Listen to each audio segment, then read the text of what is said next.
సెలయేళ్ళు పారుతుంటే ఓ పిల్ల ఎదగులుగుతుండే లోన నదులన్నీ కలిసినట్టు పిల్లగా నవ్వెంత బాగున్నది నీలోనా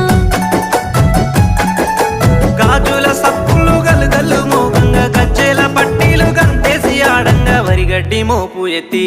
ఓ పిల్ల వయ్యారి నడుము పవే ఈ వేళ సిగ్గు